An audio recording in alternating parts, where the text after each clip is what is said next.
Japan refused to surrender, even after 2 nuclear bombs. The attack was brutal, but our resolve is unbroken. We will not surrender.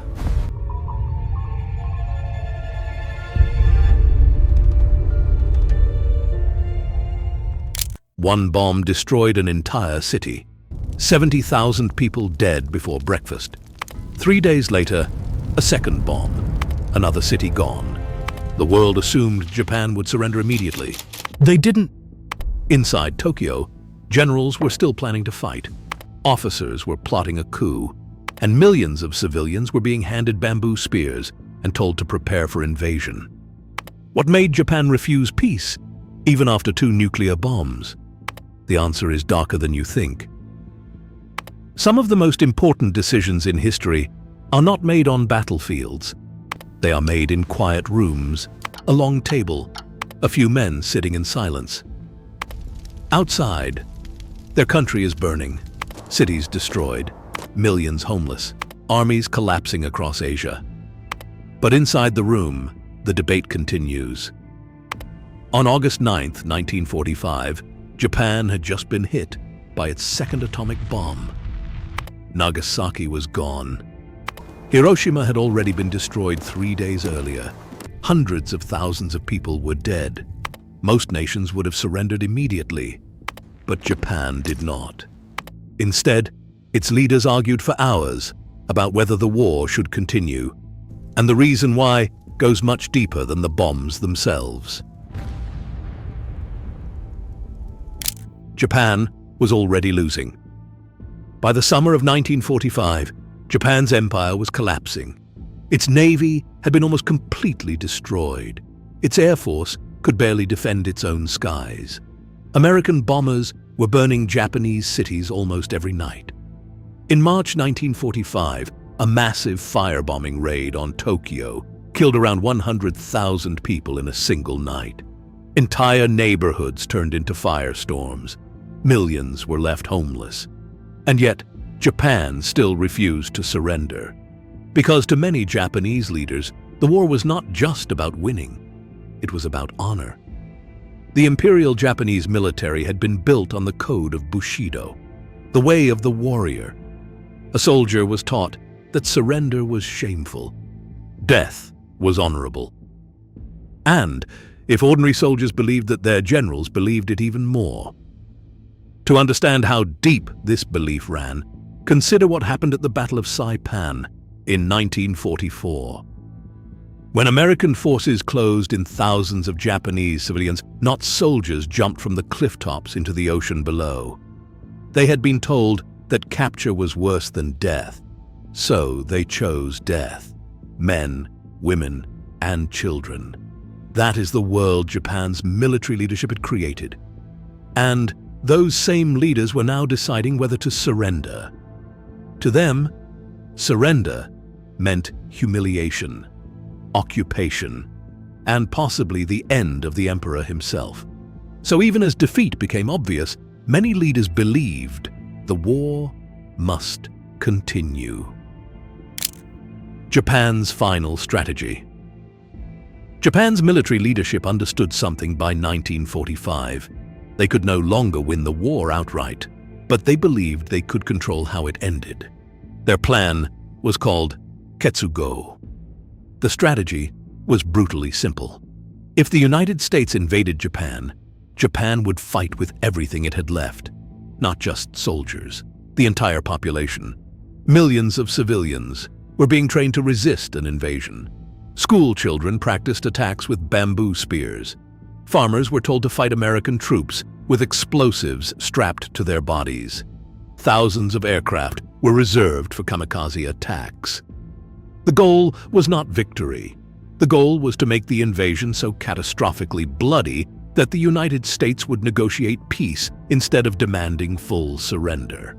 Japan hoped it could keep its emperor, avoid occupation, and survive the war with its political system intact. That was the strategy.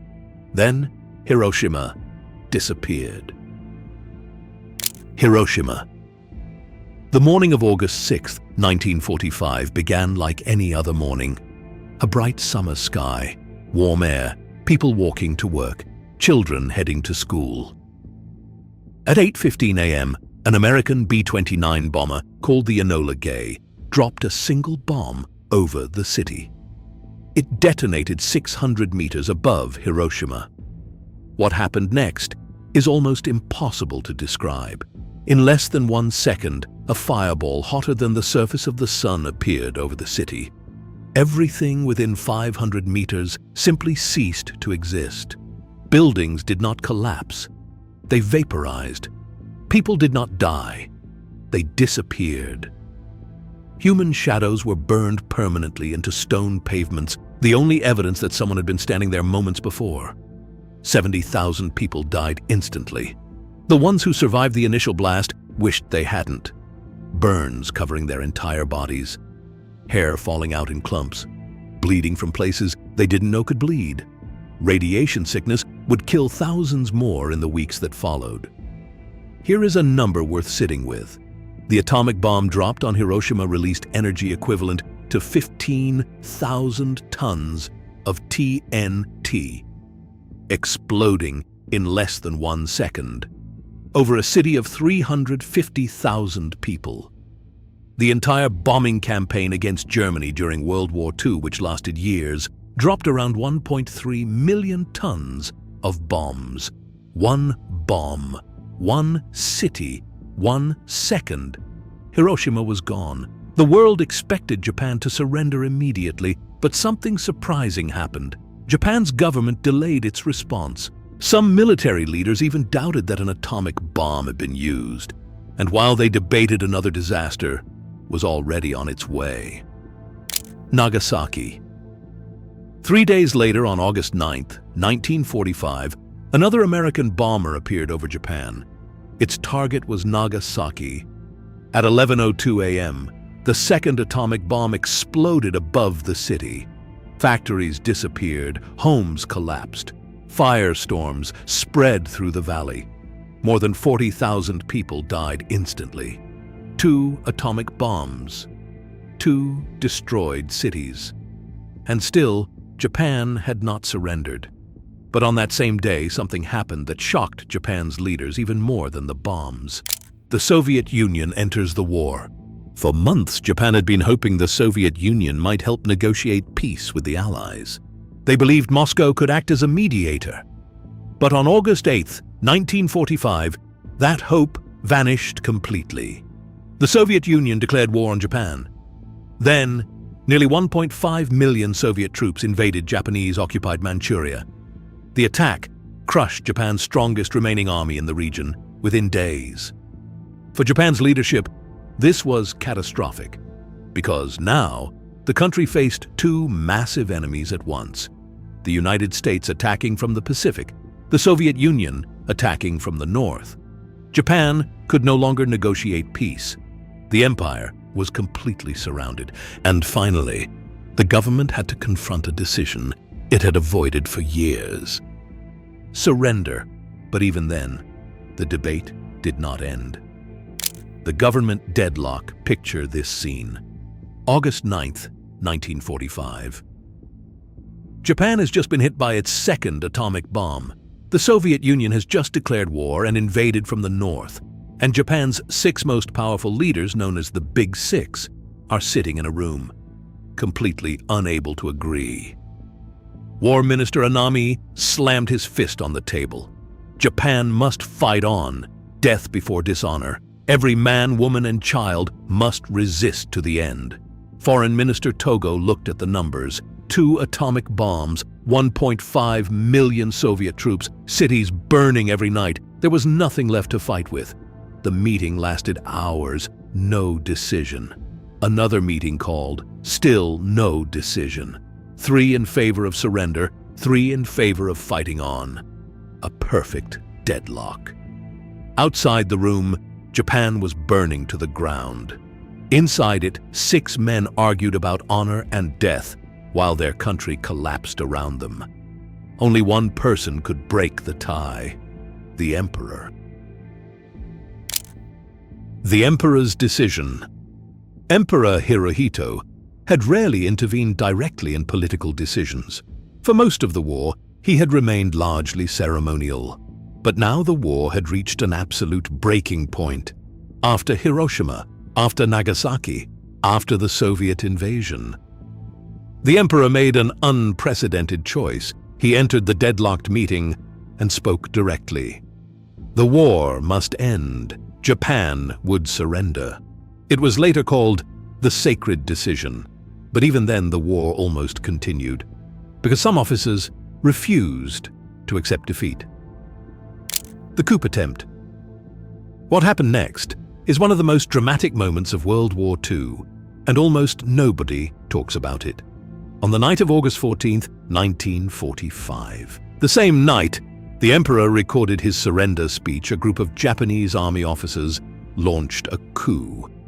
Major Kenji Hatanaka led the plot. He believed surrender would destroy everything Japan stood for. His plan was desperate, but simple. Seize the imperial palace, kill anyone who resisted, find the emperor's recording, destroy it. If the Japanese people never heard their emperor's voice, the war could continue. For hours, Hatanaka and his men stormed through the palace corridors. They killed the commander of the Imperial Guard. They interrogated staff at gunpoint. They searched room after room. But the palace staff had hidden the recording, disguised among piles of documents. Hatanaka's men walked straight past it.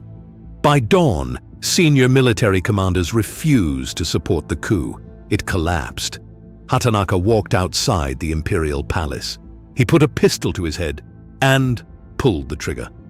The recording survived, and the next morning, Japan finally heard its emperor speak. The broadcast. At noon on August 15th, 1945, millions of Japanese people gathered around radios. Factories stopped. Streets went silent. Many had never heard their emperor's voice before. He was considered a living god. His voice was soft, formal. He never actually used the word surrender. Instead, he told his people that Japan must endure the unendurable and accept the unacceptable. People wept in the streets. Soldiers broke down at their posts. Some officers took their own lives rather than accept the reality. But the war was over. After 6 years, after tens of millions dead, after 2 atomic bombs, it was finally over. Conclusion. 2 atomic bombs, hundreds of thousands of lives lost, an empire collapsing under the weight of total war. And yet, Japan did not surrender immediately, because for its leaders, the war was never just about military defeat. It was about honor. It was about power. It was about the survival of their entire way of life. In the end, it took more than 2 atomic bombs to end the war. It took the destruction of 2 cities, the shock of the Soviet invasion. A government so divided it could not make a single decision. A desperate coup attempt in the corridors of the imperial palace. And finally, a single word from the emperor himself. Only then did World War II finally come to an end. And even then, it almost didn't.